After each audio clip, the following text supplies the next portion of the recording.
plan was whenever something happens to me, I'm just going to have him buried with me. His birthday was May 22nd. A man who found himself hitting rock bottom makes a decision to leave behind his father's urn. But when he returned to the hiding place, it was gone. It's a search that began in downtown Omaha near 18th and Cumming when a Springfield man placed an urn with ashes of his late father near the steps of Holy Family Catholic Church. Good evening, I'm Jennifer Griswold. And I'm Craig Negrelli. His name is Brandon Mann. When he went looking for the urn, it had disappeared, so he went on social media. And tonight it appears our questions have led to a discovery. Reporter Megan Hahn picks up the story.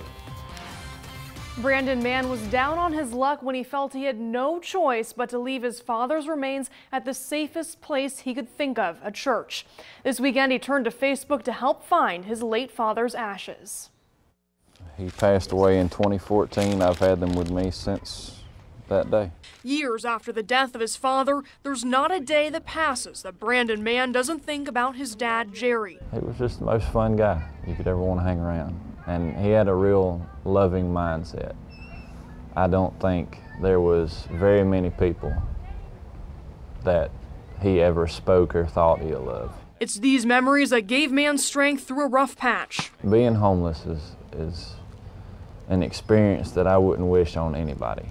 It's not something that just anybody can survive. Carrying his belongings on his back, including his father's urn, Mann felt he had few options. I just began to worry that someone might take the urn, not realizing what it was or what was in it, because it's metal and it can be sold for scrap weight.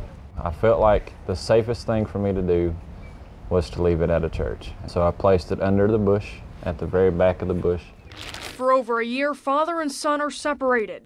I don't feel like he would be ill or upset over me leaving the urn, because what he would tell me is, you know, those are just ashes. I'm not there. Turning to Facebook for information, Mann hopes for a reunion that'll help him rest easy knowing his father is at peace. There's always been a hope in my mind and in my heart that someone would find it and either place it in a place of rest or take steps to try to return it.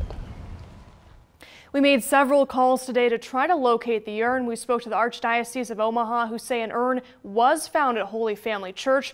Right now, there's no definitive answer if the urn belongs to Jerry Mann, but those ashes were interred at St. Mary Magdalene. Reporting in studio, I'm Megan Hahn, 3 News Now.